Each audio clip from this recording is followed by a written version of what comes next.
Team Liquid's Pobelter is a player I've come to appreciate and see a value in that for many years I didn't see, I couldn't see. It just seemed as though he was just some average player that people were just blowing up, overhyping.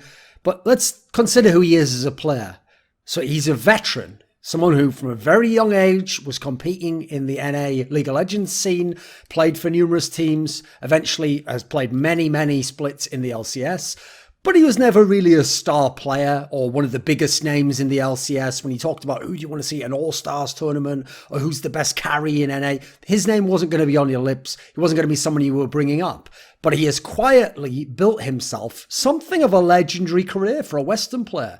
He's a two-time NLCS champion. He won Season 5 Summer with CLG, taking CLG to their first ever championship with a squad that was exactly the same squad that they'd had with Link, and they hadn't been able to get over the hump there, despite the fact many would have said Link was a more talented player. Then obviously, in the last split, Season 8 Spring, he was able to win with Team Liquid, another fresh squad, admittedly filled with veterans and top players, reuniting with Doublelift, with Ixsmithy from that Season 5 Summer Championship from CLG. He's, as a result, played in and won finals with 2 different organizations. And in fact, he's played with 3 different organizations in finals because he's a 3-time finalist, since he also made it in Season 7 Summer with the Immortals. Again, an organization that had not been to the finals, had not been able to get over the hump. Admittedly, he was part of the lineups that didn't get over the hump, but they changed up squads and eventually he went there with them. And he has played in 2 World Championships, again representing 2 different squads, CLG and Immortals. And it's worth noting as well that once we got heavily into the LCS era and all the imports came over from China and Korea and Europe, and we had all this talent coming in and people filling up their 2 import slots in pretty much every team that was good, he was for a period of time the only NA-born mid laner competing in the LCS, and especially, obviously, impressive that he was actually doing it at a high level. He wasn't like the worst player at mid lane in the LCS in those splits. He wasn't even close to. But part of the reason that I think I overlooked him so much is because he's actually a very easy kind of player to overlook. He's not particularly flashy. He's not someone who's playing around insane mechanics. He has a very mild personality. So the way he speaks and the way he holds himself, his composure isn't going to actually be kind of magnetic. It doesn't have a charisma that leaps off the screen or off the server, as it were, from the way they play. The kind of player I'm usually drawn to, I mean, to give a mid lane example, in terms of his peer group would have been the likes of a Link or Shifter. Players where it's the thrill of the potential, it's the peak, the ceiling that they can go to, and then when they don't make it there and they short circuit that, in the case of Link, he had big issues playing in high pressure matches and shot calling under pressure. In case of Shifter, for whatever reason, he seemed to have sort of retreated to himself until that last season, and he didn't play particularly aggressively and didn't do the things he'd do on stream or had done in the past when he'd been in that Coast team. Or it's the kind of, the Dardoks of the world, the Doublelifts, the raw ability that you can see from day one, but then the undisciplined nature and the fact that a game comes so easily to them, and so they can't understand why their teammates can't do what they can do. They get frustrated because they want to win so much and don't realize that in doing so, they tear down their teammates, which is exactly one of the factors that holds them back. That compelling sort of journey of those kinds of players. These are the kind of players that naturally attract me normally, that I can see what they do is brilliant and their career story is compelling in some way. Usually, someone like Pobelter, as was the case in the past, I only tend to think about when I get tilted, because people see when they have a very good team or see when their team goes deep in the playoffs or is one of the best records, and they overrate them and they say, oh, he is one of the best mid laners, or he's a star player, or, you look at his numbers here in a fantastic team. Whereas, you know what, if you look at Pobelter's career, realistically, he's very rarely ever been a player I think you could classify as a star player, or even a star mid laner in the LCS. But if you look beyond what he isn't and just look at what he is, it reveals the strengths and the values that he has as a player. He is very consistent and reliable. He's someone who's going to play the similar way every single game. He's reliable as a result because you know how he's going to play, what he's going to do, and he's going to play to his strengths and his skill set, and he's not going to veer outside of that safe zone because he actually is a decent enough player. That's going to be enough. And he's been able to do this for years and years throughout many metas, many different lineups, many eras of the LCS. He's also someone generally, I have to say, who doesn't particularly tilt. And when I think of someone like Link in the past, that was obviously a massive failure for someone like Link, who might have been a more talented player, but it didn't matter because it couldn't manifest, because when the guy played in the playoffs, he would tilt, he would get nervous, he would choke away a key moment where normally the guy's mechanics are so insane he could have made those particular kills. That's not going to happen at Pobelter. That's not who he is. As a result, he's someone who can play safe, even against elite competition in his region or the world. He's actually, in that sense, one of the ways that I saw him as an analog, and this is where I started to appreciate him actually, was I thought of him as sort of the Western analog to Kuro in Korea in the LCK, playing for obviously Rox Tigers and now for Afika Freaks, teams that have always been elite level teams, that have always been very good.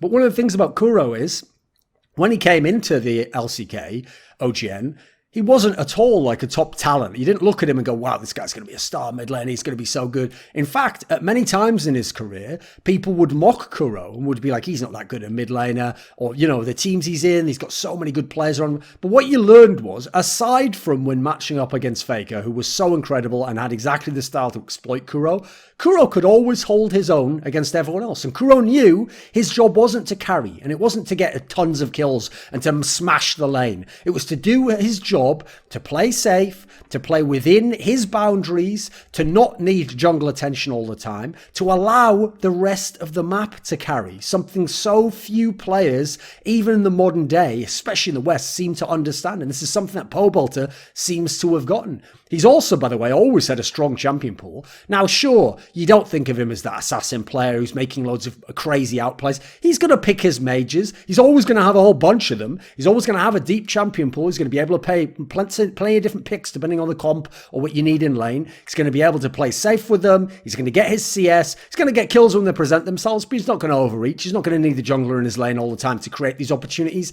And as a result, he's going to let the rest of the map carry, and that is the point.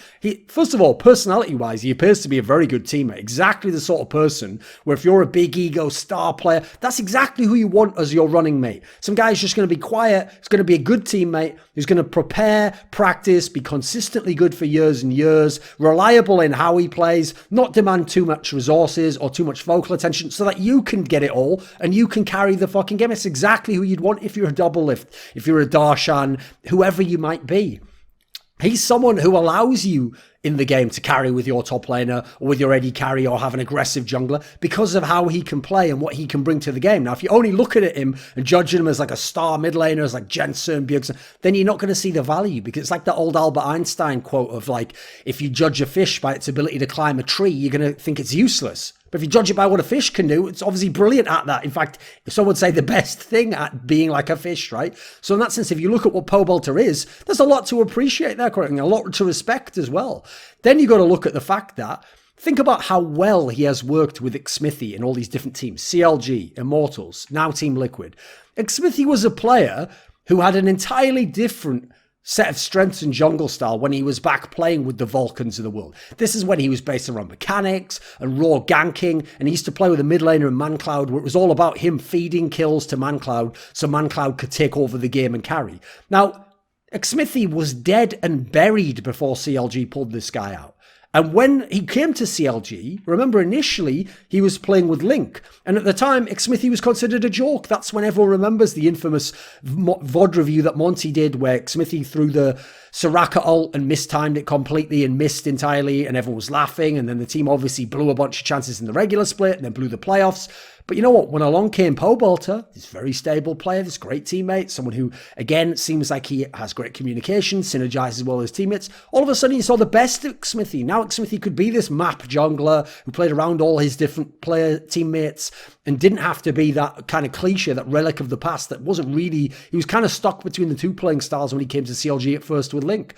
Now, one of the reasons why I can appreciate Pobelter so much now is because actually he now fits in my model, in my worldview, into a category of player that I will always have respect for. And those are players who, in terms of their raw skill or their peak level of performance, they don't look that crazy. They don't look like the best, but they work regardless. They make themselves very consistent by polishing their game, and they create themselves a legacy of being able to succeed to a higher degree than you expect. They are overachievers, despite not having all the raw gifts and insane ability or a mentality of aggression that some of the other all-time great players that you think of might have. What they show you instead is the value of consistency, the nature of the grind of competing against someone and of being able to go against an opponent and say, listen, I'm maybe not going to smash you or wreck you completely, but you know what? If I play decent enough and I just limit you a little bit, my teammates will take care of you and we win the game anyway. That's a fucking fantastic philosophy to have and a fantastic kind of player to play with.